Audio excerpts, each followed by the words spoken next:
finishes and holds on to win in Dijon yesterday.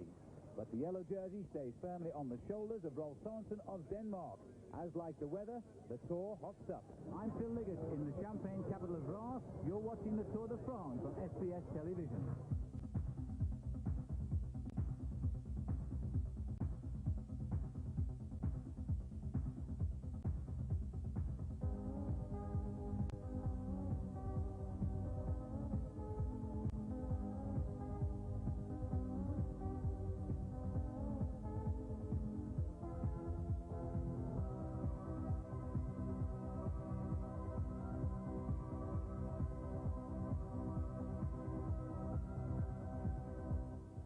Welcome to the Tour de France again. We're in Dijon this morning, and the riders having breakfast at 6 a.m. in readiness for 8 hours in the saddle. This is the longest stage of the Tour de France, 286 kilometers from Dijon to the Champagne capital at Reims. But first of all, let's have a look at the overall situation. Rolf Sørensen leads last year's winner, Greg LeMond, by 10 seconds, and Eric Breukink by 12. Sean Kelly's made an excellent start and lies in 4th place, and Rudy Darmans, the world champion, is 5th. Some of the rest of the riders, Miguel Indurain in 50th place, 2 minutes 30 seconds back, still a lot of work to do for him. Gianni Bugno in 57th place. Our own Robert Miller, 61st, but 2 minutes 35 seconds down. Pedro Delgado, 64th, and Claudio Chiapucci is 69th.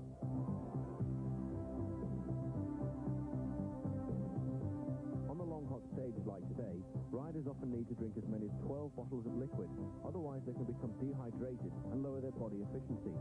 Usually one or two of the riders from the team are elected to look after the others. The domestiques act as water carriers, as Stephen Hodge of the Spanish Once team is doing here. To reduce the number of trips back to the team car, Hodge takes as many bottles as he can carry. In this case, 7. He will put them anywhere, inside or outside his jersey.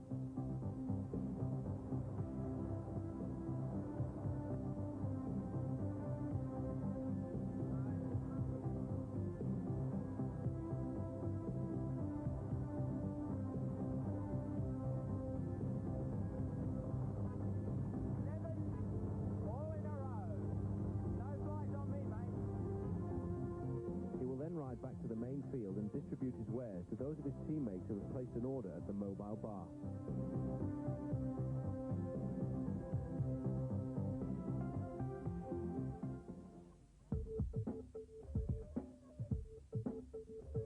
This is the map of the route the riders face today, 286 kilometers, beginning with a small climb. It takes them to the highest point of the course at 500 meters, and then at the far end of the course they go up the côte at the Champignon, which is a third category climb, the first third category we've had of the race before the drop down into the finish at Reims. Everybody happy on the rollout this morning, not in any hurry at all, in hot and humid conditions with a threat of rain, and the yellow jersey on the shoulders of Rolf Sørensen. Now, the order of wearing the race leaders' jerseys, well, the most important jersey in the Tour de France is the yellow jersey, and that takes precedence over any other competition a rider may be in the lead of. There are 3 major competitions in the Tour de France: the yellow for the race on time, the green for the most consistent daily sprinter, and the polka dot jersey for the leader in the King of the Mountains. So the yellow always takes precedence, and the green will take 2nd place, and the polka dot 3rd. Now, why do we no longer show you pictures of the Tour Féminin? Well, it's simple, because the Tour Féminin is no longer held at the same time as the Tour de France because of the problems in organizing 2 major events. The Tour Féminin is now at the end of the summer. The oldest competitor in the last 10 years in the Tour de France, well, that is Joop Zoetemelk. He was 40 years of age, and the oldest rider this year, by the way, is Henk Lubberding, who is almost 38. Atle Volsvold is riding on the Z team in this year's Tour de France. He's not the team leader, though, because that is Greg LeMond, the American, and Dag Otto Lauritsen has also been selected for the Motorola team, which is the only American team in the race. Now, let's go down to the action today, and there's been plenty of it in the opening miles, when it might have been excused for expecting a slow rollout over the long distance. At the côte of the Souchot, which is the first sprint of the day for the small time bonuses, sprinter Laurent Jalabert took 6 seconds bonus from the Russian Djamolidine ABDOUJAPAROV, and also Johan Museo, the Belgian, who was in 3rd place. Then the riders went on to Géraudot, and a little surprise in store here because there had been an attack which had gained almost 45 seconds, including the danger man, Claudio Chiapucci, who broke away with 4 of the riders, Eduardo Chozas, Jéôrme Simon, Tini Claverola, and Peter de Clerq. De Clerq was the winner of the sprint from Chiapucci and Jéôrme Simon, and after a breakaway lasting 40 kilometers, all 5 riders were back in the big field. Oh! And here is a crash straight away, and this is always a danger in the big field, but this is a mass pile-up here, and it's happened right in the centre of the field. I think that's Lawrence Roach down there, Paul. Well, that is Lawrence Roach. He was the rider who was off the front of the race before, trying to get a bit of glory, and this is just what can happen when you're a little bit tired. There's another rider in the side of the road that looks like Marshal Guyon, who's come down there as well from Toshiba. Yes, that's Marshal Guyon, the former yellow jersey wearer of the Tour de France, and in a lot of pain there. And it could well be his Tour de France has ended today because he's making no effort to get out of a very difficult position too. The doctors are with him now. This is one of the senior doctors on the Tour de France helping him up. And Marshal Guyon now having to think whether he can get back on his bike. Well, this pile-up obviously caused by such a wheels as they've ridden along in what is very warm conditions. We'll go back up to the leaders now because this breakaway has formed about 5 kilometers to go, and the rider in the green jersey there is Valerie Tabaldi. We've only got a glimpse of it. Let's go back to the crash, because this rider here at the back of the field is Lawrence Roach, and that is one of the race doctors, and this is a shame because Roach was away earlier on today, had a lead of about 15 seconds. They chased him down, and he couldn't have long been caught before this crash happened. He was probably just getting back into the field as this happened, but this is what happens. It's very windy out there at the moment. He's holding his shoulder. He's changing his bicycle at the moment. I think he's all right. He's just checking things out there. I don't think he's got too much gravity. The first thing a rider thinks about when he crashes is his collarbone, but it looks to me as if Lawrence Roach is all right there. He'll get back into the race and hopefully will avoid elimination like that happened to his brother. And now we're with the 3 leaders as they come up over the top of the Côte de Champillon, which gives them just something like 20 kilometers to go to finish, 23 kilometers to be exact down to the finish now. And the champion of Belgium, the new champion of Belgium indeed, Benjamin Van Isselbeek sitting at the back. Let's go back to the second group now, because the pressure going on here as they're trying to bring about is Alessandro Gianelli, who is at the front, and the Banesto rider is now trying to close this gap down. The highest placed rider in that breakaway, this is Delgado we're looking at the moment, is Guy Nullen, who is 37th overall in the race, 2 minutes and 17 seconds back. Yeah, but it looks as if everybody in the race at the moment is really trying to hot things up. Everyone looking just for a little bit of a break to try and slip away and get some time back. The lead coming down on those front 3 riders there, 45 seconds. That's because of the pressure that's being exerted in this main field at the moment there. Gianni Bugno has decided he wants to have a little go at the front. Chiapucci was there in close attendance as well earlier on, so everybody trying to slip clear and pull back some time like they lost a couple of days ago. Well, the Côte de Champillon, in fact, is a very nasty climb. It's 4 kilometers long, and coming at the end of what they've been in the saddle now for 7 hours and 20 minutes, I should imagine it'll do a lot of damage. Well, it is doing a lot of damage as well, and look at the ease that Gianni Bugno is riding away from the rest of the field here. I think this really is the man that we're going to have to be careful of later on in the Tour de France, because he just is riding away from the main field here, and he looks so very, very strong. Well, this is a superb throw sent by Gianni Bugno, and notable too that Greg LeMond hasn't taken up the chase yet, but it looks to me as though the yellow jersey might be trying a little bit further down the road. So this was the first Category 3 climb of the race. The gradients and the steepness of the climbs are measured in categories. The steepest, of course, are all category. That's outside categorization in French. And then they go 1, 2, 3, and 4. The 4 are supposedly the easiest. Well, they're inside 1 kilometer from the summit of the climb, and this is Maurizio Fondriest, I think, who's come up to join in. So 2 Italians there trying to get clear. Fondriest won't contribute at all to this counter-attack because he's got Guy Newlands in the front group there. It is Fondriest that has come across there. You can see that the riders are climbing up this climb on their big chain rings at the moment. You can see how strong they are. Normally, probably you and myself would use a smaller chain ring, probably the 42-tooth chain ring.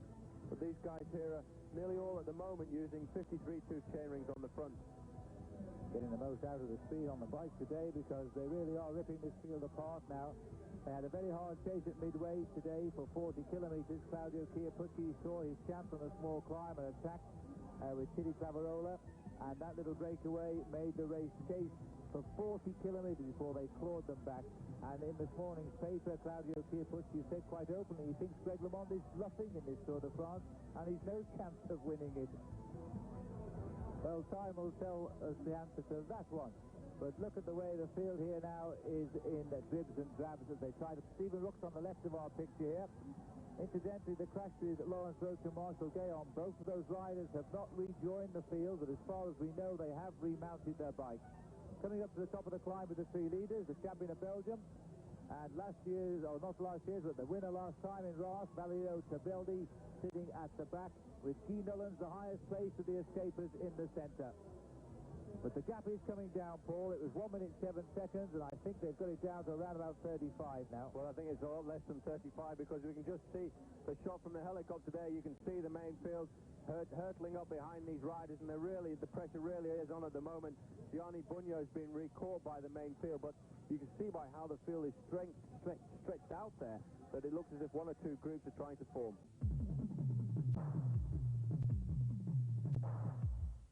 Well, as everyone knows, the Tour de France is not the only big event in France, because it's also famous for its drink, especially its champagne.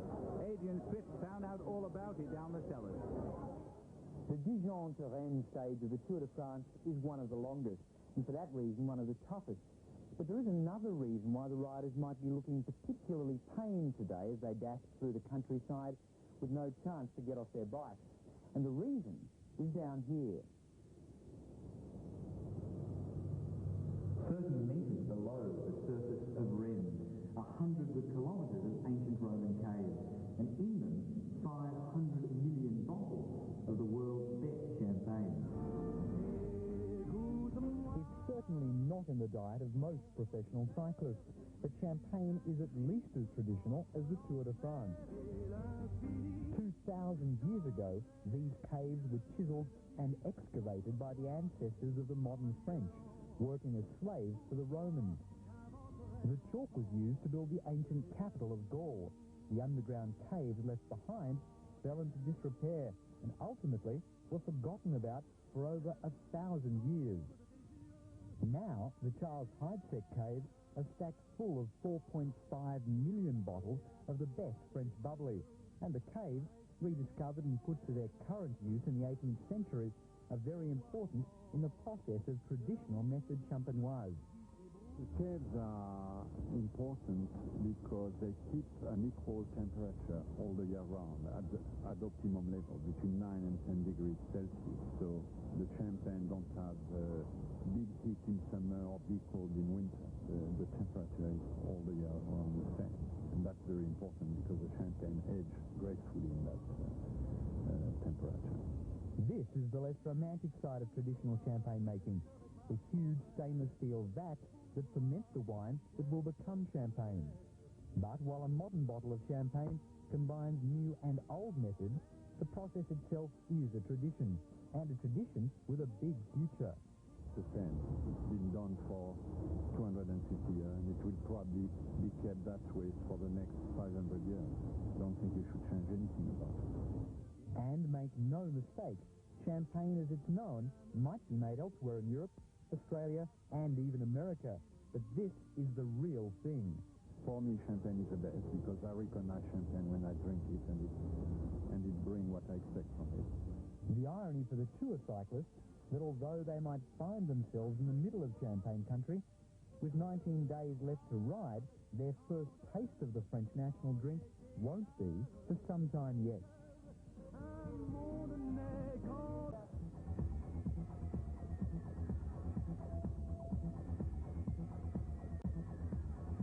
Van Etape setting the pace. These two riders only a short while ago were actually sharing the same drinking bottle together. As you can see on the frame of the rider on the right, he doesn't have a bottle anymore. The weather is now extremely hot, and Van Etape gave him his drinking bottle as well. So they're working as a team, and they're going to have to fight out the finish among themselves with something like 8 kilometres to go now. Thierry Marie, who was the winner of the prologue just a couple of days ago, was trying to get across to this group, but he's just been reabsorbed by the peloton, so it just goes to show how fast that peloton is going. They're about 22 seconds behind at the moment, and if you can see the main field has got the breakaway group in its sight, so it's like a carrot in front of a donkey there. If they can just get into the streets of Reims, then they might have a chance of staying away. Well, again, there's a nasty, tortuous finish, approach to the finish, as there was yesterday into Dijon. Remember, we had a crash in the sprint there. And now we have the Buckler team have got their men to the front. One or two riders from the Motorola coming up there as well. And the chase is on in earnest. And the battle will be to keep out of trouble and stay at the front of this big peloton. Here's an example. They're coming off the highway, and they go into a very narrow road. And there's a few switchbacks to follow as well. The crowds, as ever for the Tour de France this year, are as big as we've ever seen them, Paul. They're fantastic crowds all the way along the route, and it's going to be unbelievable, I think, when we get to the mountains, because if there are this many people here already, what's it going to be like when we get there? And there's a lot of concern now. Guy Nullens, the man to profit most in this escape, if it succeeds, at the highest place, looking to see whether it's worth going on. Cabaldi sitting at the back, he's won 2 stages in the Tour de France, and he's won here as well in Reims, and he's now trying to do it again. And it looks as if it's going to come back together before we get to the finish there. Well, they'll be very unlucky, because they had 67 seconds. It seems to be all over, and it might well be in a few seconds' time, because the field are right on them now, and it's the Lotto team who's brought the race across to them, and now we could be in for a superb sprint finish.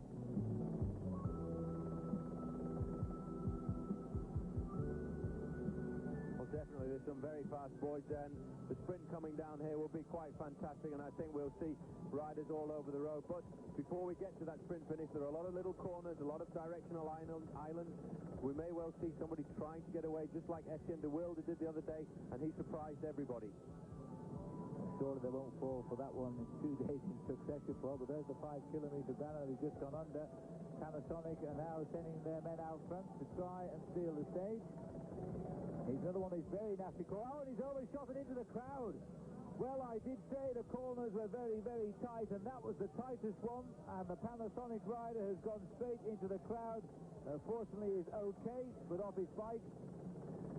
So we're not far to the finish, and the Carrera team have got to the front now, as it's Eric Machler there who's leading the charge towards the line, with Bontempi up here in second place. 2 good sprinters as well. 2 very good sprinters, and these are 2 ideal men to make the lead out. Guido Bontempi, if he can get into the last 500 metres in this position with Abdoujaparov in his wheel, that's an ideal place to launch a sprinter into orbit. But be careful, because on Abdoujaparov's wheel there is Sean Kelly looking for a stage victory too.